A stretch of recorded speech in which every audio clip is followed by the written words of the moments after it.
Hey GP learners, and thank you for joining us on this Saturday morning as we're going live with our digital primary care update. And we've got an interesting one for you as we talk about QCovid, that new risk assessment tool, the Nhs White Paper that came out, and a couple of other things as well. But how are we doing first of all, Andy? Yeah, not too bad, Gandhi.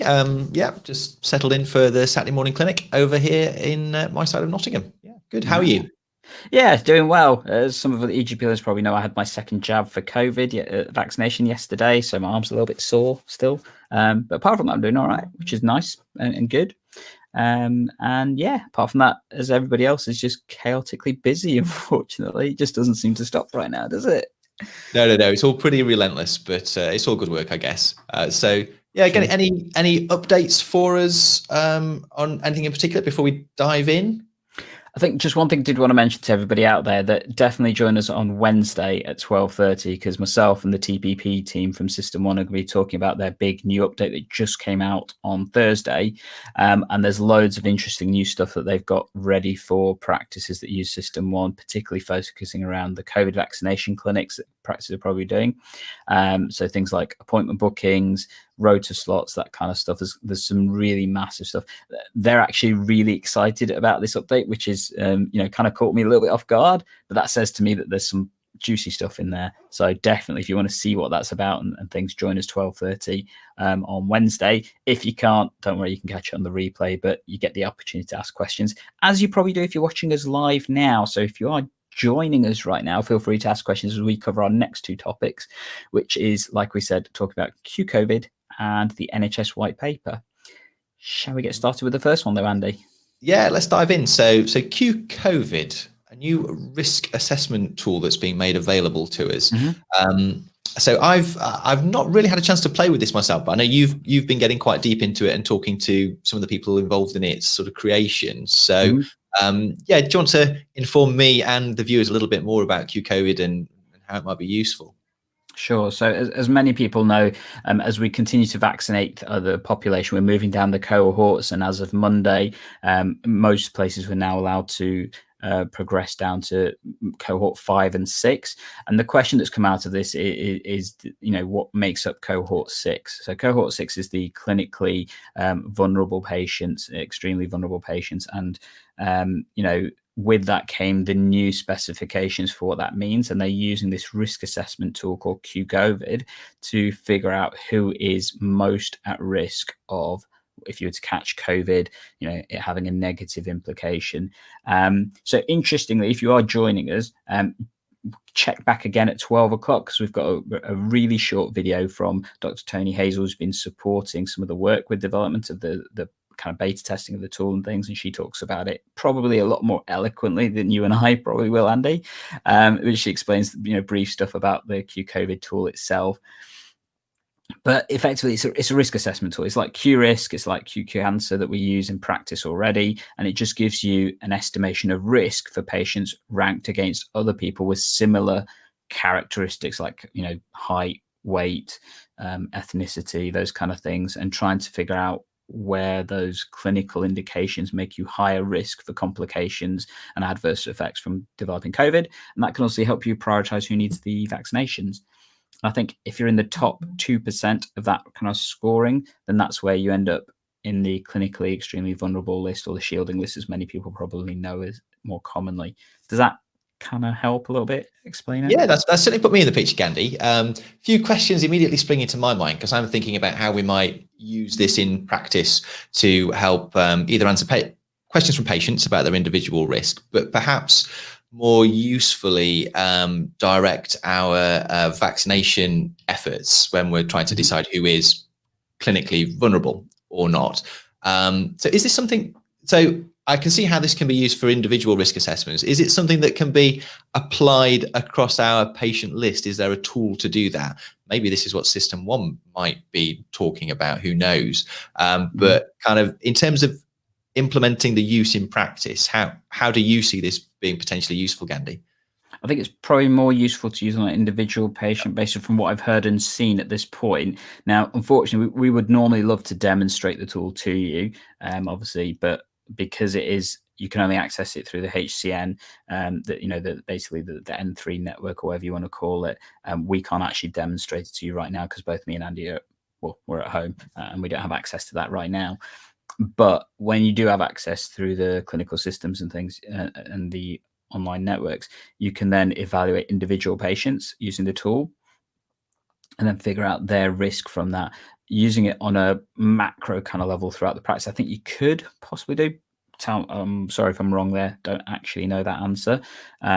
But yeah, I can definitely see it being more applicable to individual patients, because I know lots and lots of patients have been ringing up practice saying either I've got a letter and I wasn't expecting it, or actually I think I should be on the list and I'm not, and trying to understand that side of things. And I know Tony talks a lot about that in the video that we've got coming up at 12, that shows you basically, example cases of that. Like one of the ones she mentions is about, helping patients who are anxious about going to hospital, understanding their risk and where they may fit with things. So actually there may actually be low risk, and therefore going to hospital to have their tests and their investigations is probably safe in that basis and things. So yeah, very useful for individual patients, I think, when you're trying to understand and navigate their care, as well as where they are on the vaccination schedule and stuff.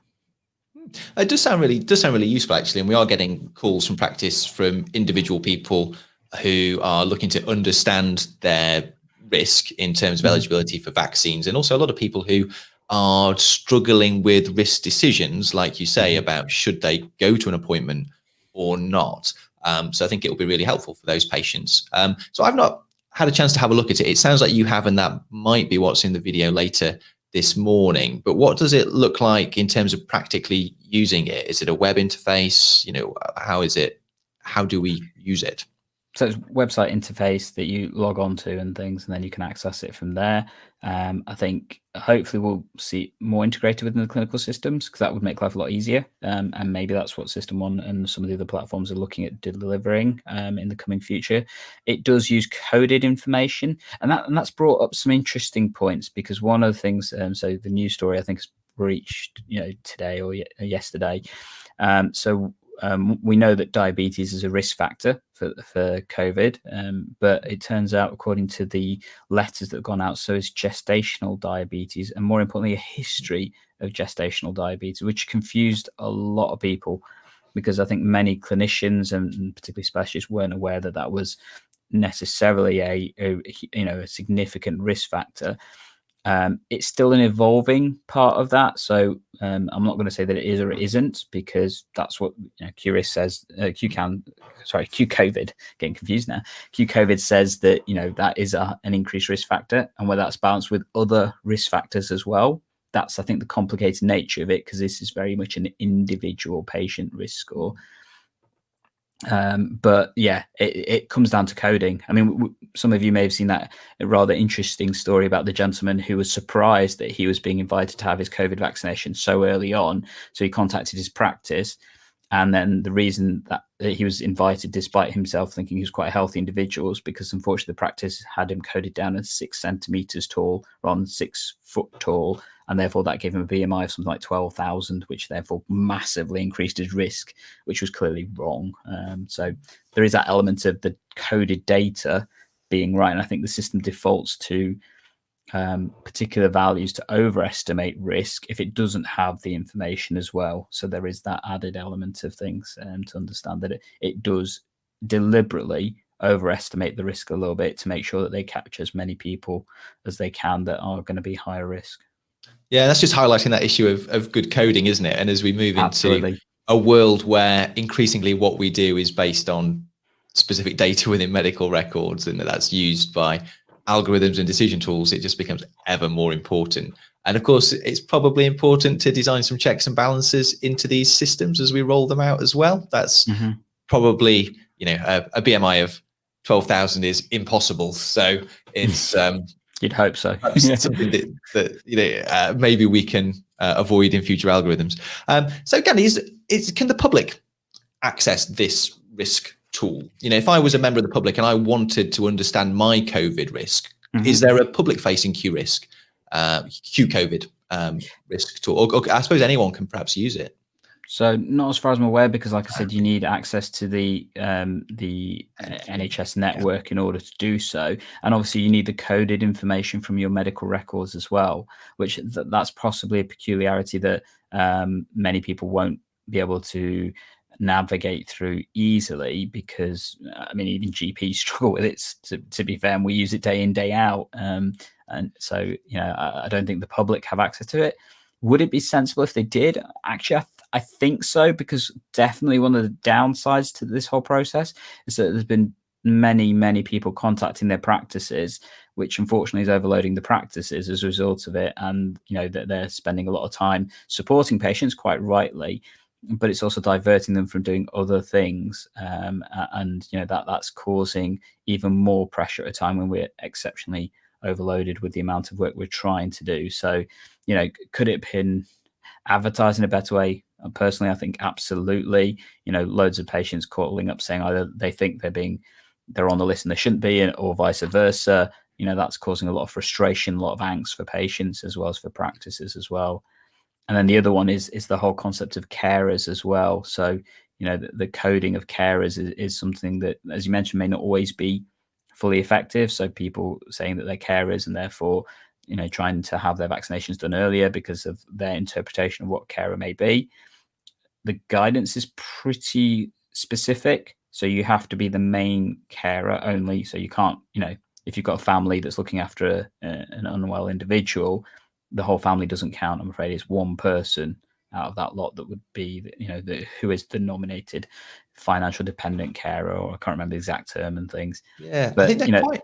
Yeah, it's really quite tight, isn't it? I remember they circulated the definition to us, recirculated it this week, and it's something like it has to be the sole carer, and if that person were incapacitated or unable to care because they were infected with COVID-19, then that person would not receive any care or something like that. So actually, even if there's a bit more of a support network around there, that means that actually perhaps there isn't one individual sole carer who would be vaccinated, which I found interesting. And I know the other one that's caused a lot of frustration for many people is the asthma criteria, which was a little bit different than many people thought. So, it's quite severe asthma that gets the higher risk factors. So patients with recurrent admissions, patients on high dose oral steroids, not inhaled steroids. Those are the ones that are ranking up into the clinically extremely vulnerable group. And again, I know that's caused a lot of frustration for patients and for practices that are then having to support their patients to navigate this whole system, because it's taking a lot of time, and there's clearly, anxiety, there's clearly frustrations that come through this, and it's just been, I know some of my colleagues and ourselves, we've just been fielding so many calls about this, and it just seems that it could have been handled a little bit better as ever, because it's come down to communication, unfortunately. Which is difficult in a crisis, I guess. True. Gandhi, this issue of risk assessment tools being made available to the public, I think, is interesting, because I had an experience with COVID risk assessment tools this week, actually. So, as many people may or may not know, I once signed up to 23andMe to have my my genetic code analyzed, or anyway, to gain some insights into my genetics and heritage. And we did a podcast on it years ago that was quite interesting, and it was a very interesting experience, and I wouldn't necessarily recommend it. But so I now get alerts, and they, for example, have developed a COVID risk assessment tool that allows you to assess your COVID risk by entering some additional information. And my understanding is that it's doing something to understand at least your ethnicity, based on your genetic data that it has, and it gives you a personalized COVID risk. And that's, I think, actually quite interesting. And it made me think, because there are some problems, as we mentioned earlier, with people making the wrong behavioral choices based on not understanding their COVID risk. They don't do things they should, like go to appointments or present to healthcare professionals because they're worried about COVID risk, and they might be overestimating that. Or they underestimate their COVID risk and engage in risky behaviors. So on the one hand, it's a good idea for people to understand their COVID risk. However, a lot of the success of the public health measures and social distancing, I think, has depended on people worrying about coronavirus. And actually, for a large number of people out there, the success of these measures has perhaps been partly dependent on them overestimating the risk of COVID-19 because of the impact that they're seeing in the media and so forth. And if people fully understood how low their risk was, because I got quite a low score, maybe they'd take more risk, and actually that would undermine public health issues. So Gandhi, weighing things up, yay or nay, should people have access to COVID risk assessment tools, given those two risks that I've highlighted? What do you think? I think I'd put that with the proviso, if the information was correct, then that can help support that individual to make the best decision for them. So if we're talking about autonomy, absolutely, I'd agree with that. I definitely recognize what you're saying, though, about people then, not understanding the implications of those risks. So it's one thing to present somebody with information about risk. It's another to be able to understand and process that to a point where you can make a fully informed decision. And that's one of the things we struggle with daily in general practice. And, we talk about cardiovascular risk scores, which we often use quite regularly. Risk doesn't mean that something will or won't happen. It's just the percentage chance and the average thing. But you could have a really low risk, but still end up with severe complications and possibly death from COVID, even though you had a low risk, because it's not a guarantee, is it? So exactly, it's that dichotomy there. I think they're a good way. This is where I sit. I think they're a good way of engaging people on the issue, and actually, it depends on the quality of the information that's wrapped around that risk assessment, because it's a really good opportunity to remind people, even if their risk is low, the great impact of everybody taking precautions together that has on society and the ability to open up the economy and so forth.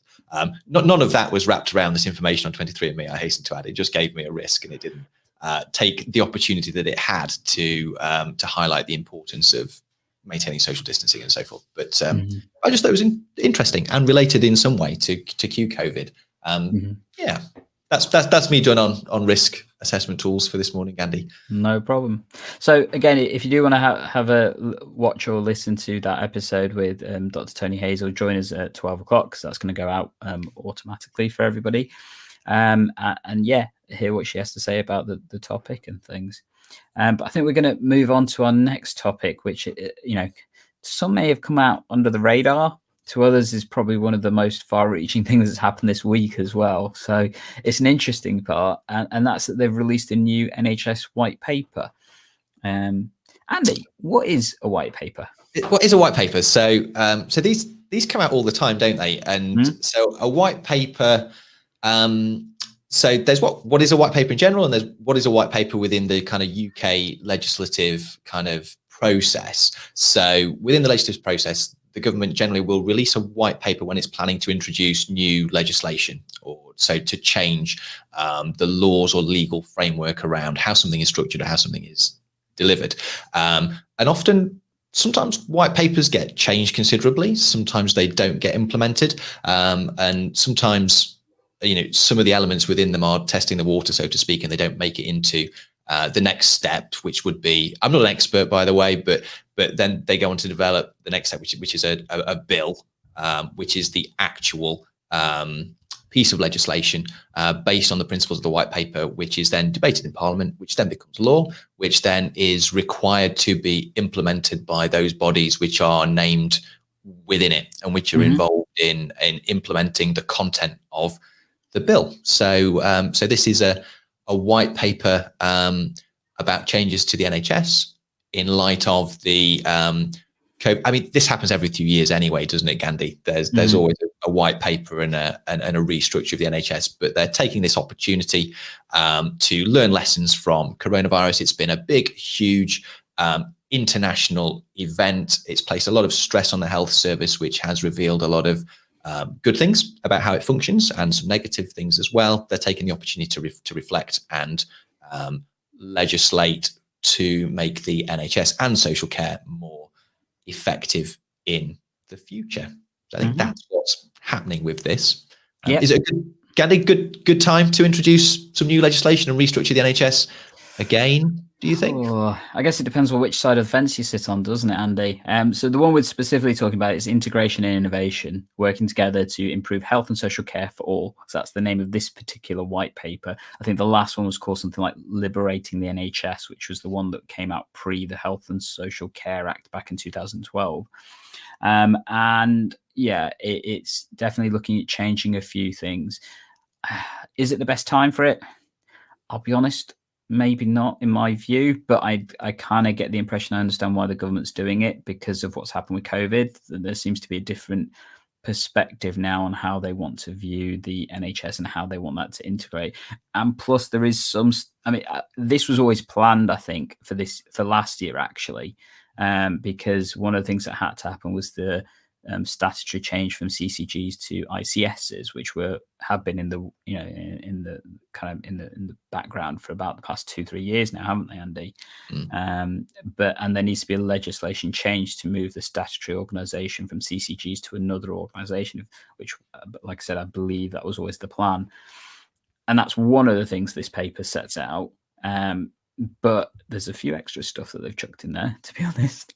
Yeah, it's an interesting paper, and I think for the purpose of this update, we're going to concentrate on the executive summary area and maybe focus in future episodes if there seems to be appetite for the content on some of the detail within the white paper.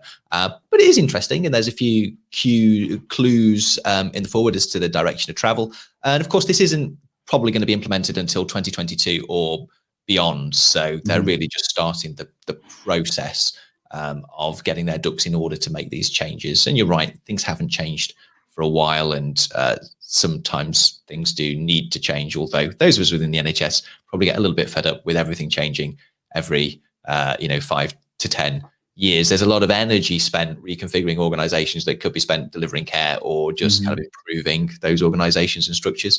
So it's interesting. Shall we dive in, Gandhi? Let's go for it. So, I mean, you talked about reconfiguration. That's probably the best place to start, isn't it? Because that's the biggest part of this paper. It talks about the various different organisations that already exist. So, shall we start with the headline ones? NHS, E, I, and X. Do you think that's the place? When we were preparing, Andy, you'd done something creative with this merger of what are different elements within the NHS. So it's NHS England, NHS Innovation, NHS X. I often actually don't understand the different remits between innovation and X. Actually, I must admit. But yeah, so they're going to combine them together. What were they going to call this new combined organisation? I'm sure they'll come up with a much better name than I have, but the one I kind of liked was NHS Sexy, because it kind of fits. If you just stick all three of them together, that's what you get. I quite liked that. I thought that was a good name, but I gather they're just going to call it NHS England, and they're just wrapping everything. Yeah, they're wrapping everything together. It's much more boring. Yeah. So there's the bringing together of a number of organisations which exist separately. So that's interesting. Just a word on how this is sort of structured, really. So there's obviously a forward, we've got the executive summary, and then the executive summary kind of summarizes the main themes within the document. So the themes are about changes focused around working better together and integration. There are changes themed around reducing bureaucracy, which sounds very positive. There is a theme around improving accountability and enhancing public confidence as well within the document. But the big change is bringing things together. A few comments I would. We've got the document queued up on the share screen. I don't know whether there's any value in showing it. Shall we? May or may not be. So it talks about how things are structured. So just sort of going through and I suppose we can reflect on things that have struck us about it. So just some things in the forward. There's some quite ambitious rhetoric in there, in my opinion, Gandhi, talking about joining up care, reducing barriers, improving integration. It's all quite grand and ambitious, which I suppose is not a negative thing. And then there's also some things about meeting manifesto commitments and these 50,000 new nurses and 40 new hospitals, which we've heard about before and have been disputed figures. Yep. And that just sort of reminds me that these documents aren't only for a healthcare audience who are interested in what this means for their organizations, but there's a wider opportunity to make political statements and headlines with these. So I always think some of the content is designed for that purpose as well. But would anything that struck you about just the general forward and scene setting for this at all? I think one of the things it sets out is that there's the affirmation to continue with the NHS long-term plan, which was the document that came out about 2 years ago, and which forms the basis for a lot of the existing change that's already happened in the NHS. So although our government officials will say that there hasn't been a reorganisation of the NHS, there kind of has. Obviously, with things like primary care networks and the various organisations that support and coordinate, all that has happened in the background, although it's not been a statutory change. That's what this is actually outlining is going to happen. So I think, remembering that this is trying to align things to long-term plan, accepting the fact that the long-term plan was created before COVID happened, and COVID has clearly shone a light on various different aspects that need consideration and things. But it tries to tie in some of the stuff that's already there. So the long-term plan, the Better Care Fund, that kind of stuff that's already there. It's trying to tie all those into whatever the future direction is. And like you say, lead to integration between particularly health and social care and some of the organisations around it, third party, that kind of thing. But also talks about responsibility and accountability, which is definitely the part I think we do need to discuss at some point. Yeah, definitely. Yeah. So as you say, it's reaffirming commitment to various things, and they do commit to the cradle to grave, free at point of access principles of the NHS. I think they probably recommit to that in all of these white papers. Yep. I suspect.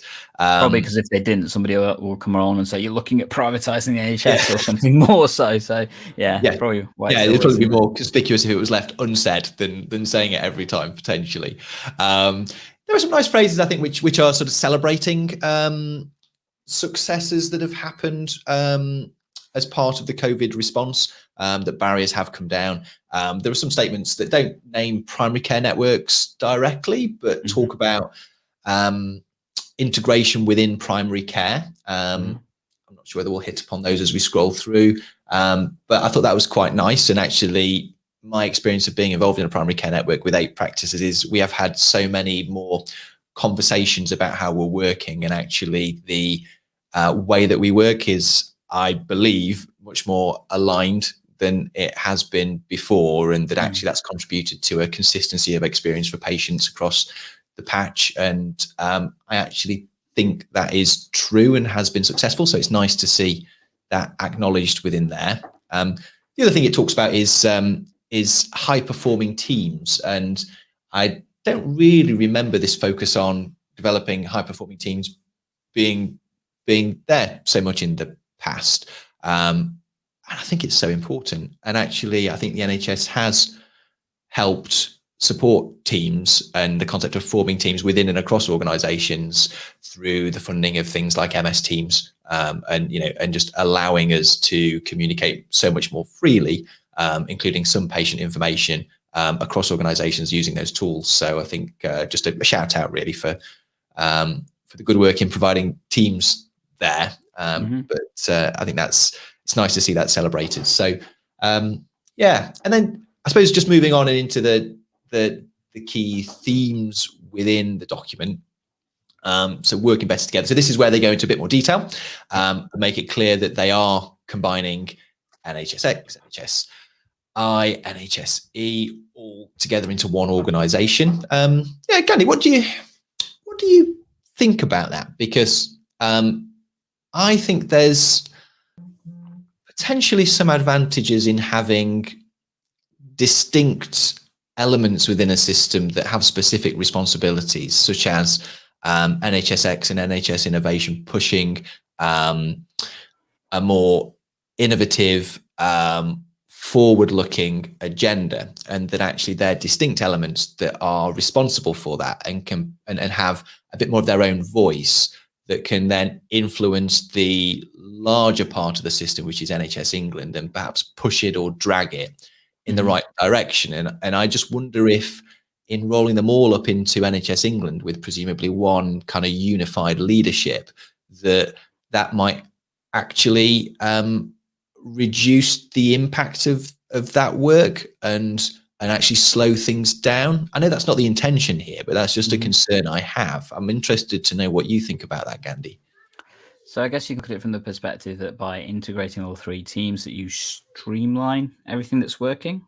That's often the view that when people, merge kind of teams, and when companies go into administration, they cut the fat, as they like to term it, and is there some element of that happening because they want to, I don't know, look at budgets, look at the amount of workload that's coming through, all that kind of stuff, you streamline it.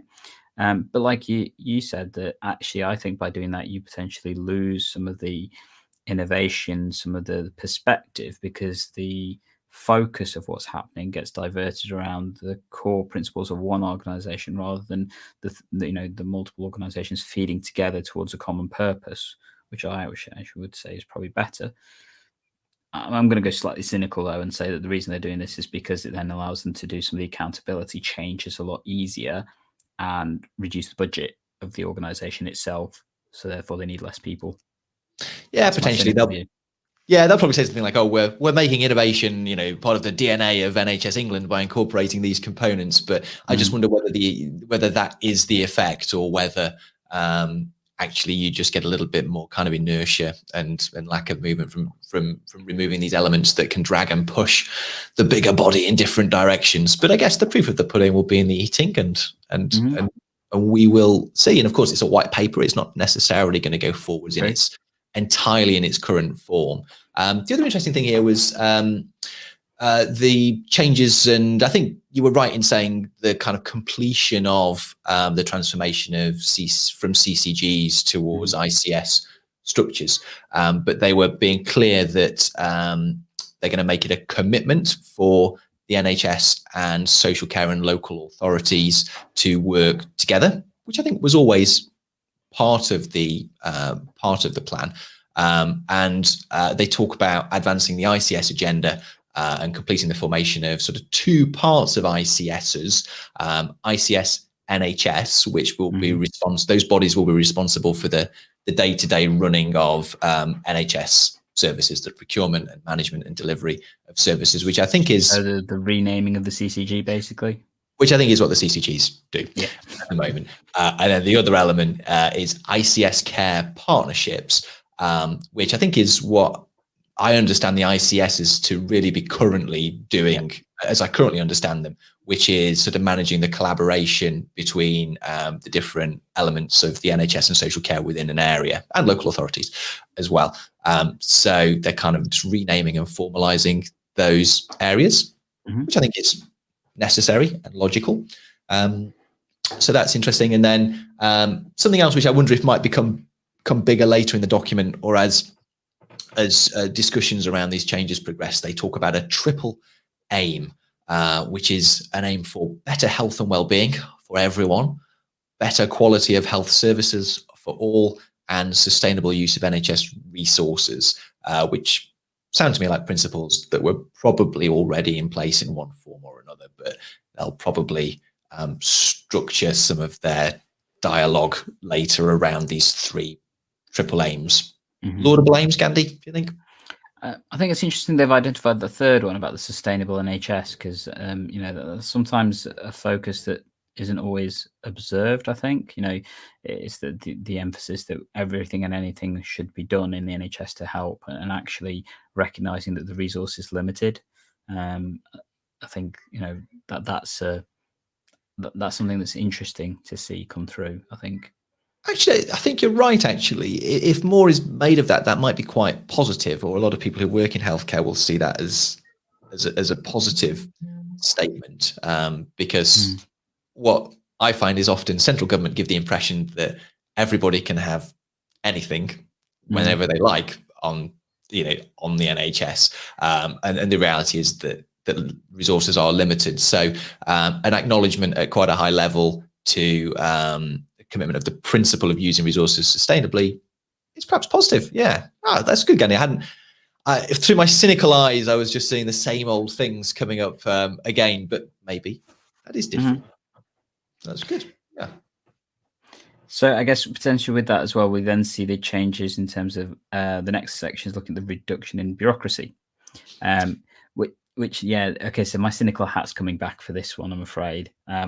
I suspect that what the government has also felt over the COVID pandemic is that they've recognised the loss of control that they've had with the NHS because of the Health and Social Care Act. So that, you know, when the powers within that legislation removed the responsibility of the NHS from the Secretary of State, from the Health and Care, to the NHS organisation, which is NHS England and things for us.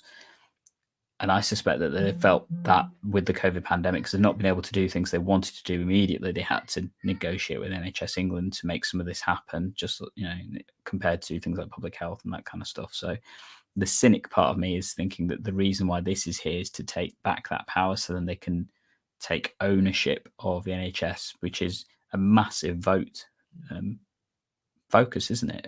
We all know it. Yeah, political cynical football hat firmly on, as you can tell. Yeah, I suppose the bits that I focused on here were I share your cynicism, Gandhi. I don't want to brush over that. The bits that I focused on was changes to competition and procurement law, with an emphasis on simplification, which I think is probably a positive thing. I remember being loosely involved in discussions around procuring various services in the past from that the CCG wanted to procure, and over a certain value of services, there was really quite a bureaucratic process that needed to be undertaken, and that often, in my opinion, maybe resulted in procurement decisions which kind of followed a process, but perhaps actually maybe didn't go in the right direction from an overall strategic point of view. So obviously, I'm not quite sure what the simplified process will look like or how much simplified it will be, but I think reducing the complexity there is a positive in my mind.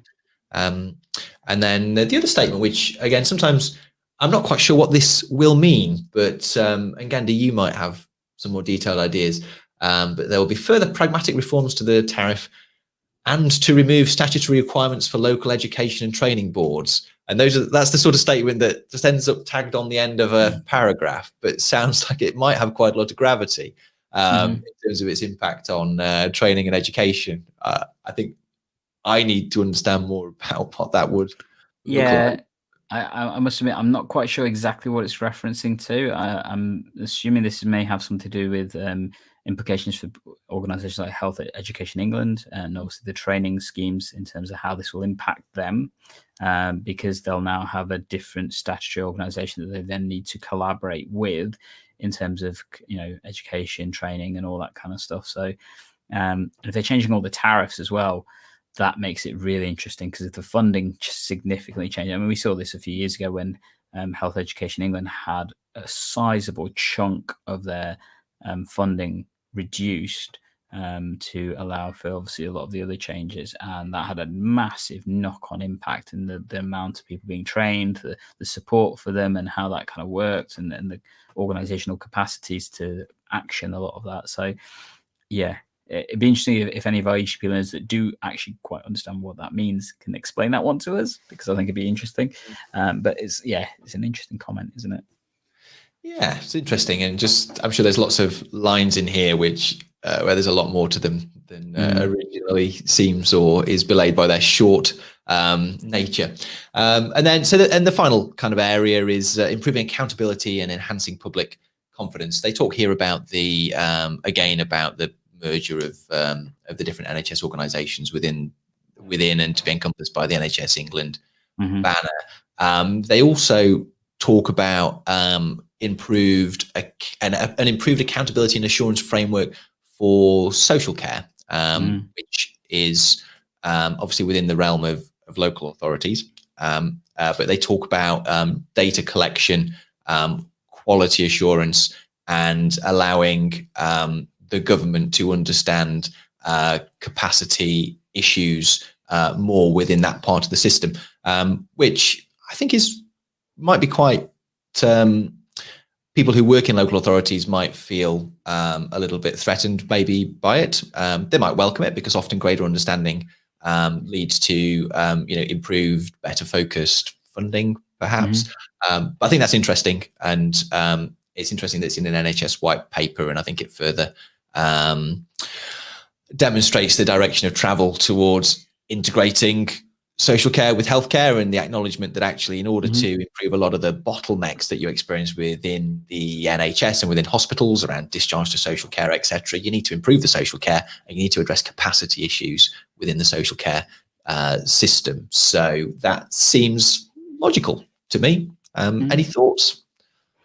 No, I think overall the accountability kind of aspect of it looks quite reasonable. Like I said, my cynic hat's there in terms of, so the particular line was the enhanced powers for direction for the government over the merged body. It's that concept of how much impact that's going to have.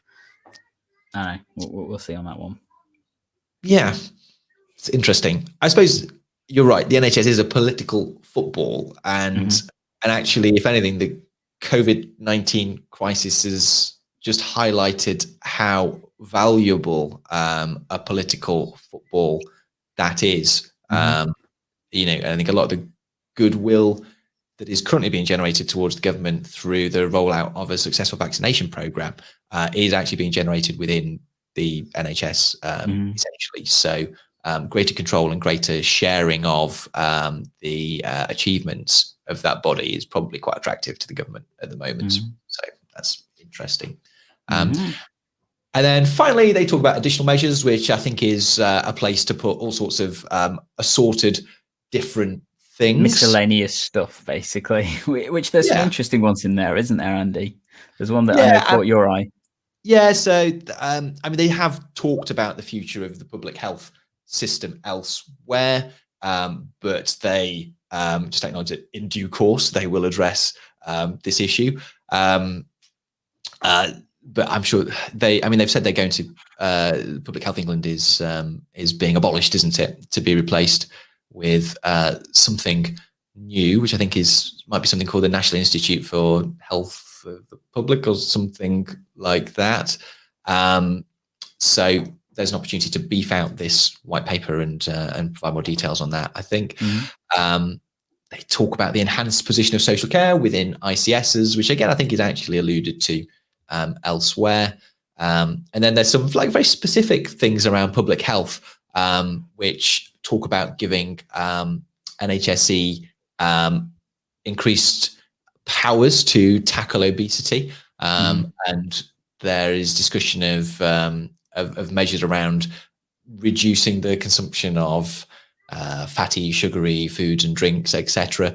I think it's interesting. And I suppose the sugar tax and things like that have been fairly effective measures in the past. So it's about extension of those sorts of measures potentially bringing them into the realm of NHS England, which I think it's interesting, actually. And then there's talk about fluoridation of water, which comes up in a number of places. I'd sort of assumed everyone had fluorinated water, but maybe not. And it appears to be, it's obviously an important issue because it's talked about a few times. So that's interesting. And then finally, they talk about giving the health service investigatory body a statutory footing. So these are further sort of quality assurance measures, and some talks about an increased role for the Medicines Health Regulatory Authority, MHRA, as well. So there's a few kind of miscellaneous, as you say, suggestions within the final bit of the executive summary. So I guess the question then is, what's next? What happens in the next stages and things? So there's a period of consultation on the white paper, and there's an aim to get this through Parliament in the near future, before 2022, so that it can be implemented, I guess. And that's the gist of the next steps section. So Yeah, so that's sort of our look at the executive summary, isn't it, Gandhi? And Yep. and I think the purpose really is to summarize what is in the rest of the document. And I guess if people are interested or it seems like it's valuable, we can go into a bit more detail in the future. Absolutely. And if you do want that, let us know down below in the comments, because we'd love to know. So, if you would like to go through the remainder of the document, I mean, it's a 96-page document, if I remember rightly, or something like that. So pretty long, but keen to go through it if there's a demand to want us to explain it in more detail. If not, obviously, let us know what other kind of content you'd like us to cover, because actually we're happy to try and address some of this stuff. Obviously, our regular kind of 2-weekly session where we go through some of the news and events and stuff that are happening in primary care will continue, and we're keen to do that. I guess overall, though, there's been quite a few changes that happen quite rapidly in the past few weeks. So it'd be interesting to see what happens again in 2 weeks' time. Don't you think, Andy? Absolutely. Things change so quickly. And certainly local vaccination arrangements change pretty quickly, don't they, Gandhi? Agreed. But that's more of a local interest. True. So, EGP learners, as always, if you've got any comments or questions, let us know down below. If you have found this useful, please let us know by giving us a like, in terms of letting us know that this has been useful content, and then we know what kind of things to continue to create for you. If you'd like to see that deep dive in terms of the NHS White Paper, again, let us know with a comment down below. And as always, EGP learners, we're here to help save you and your patients time by taking hands in primary care and learning. And we'll catch you in the next episode.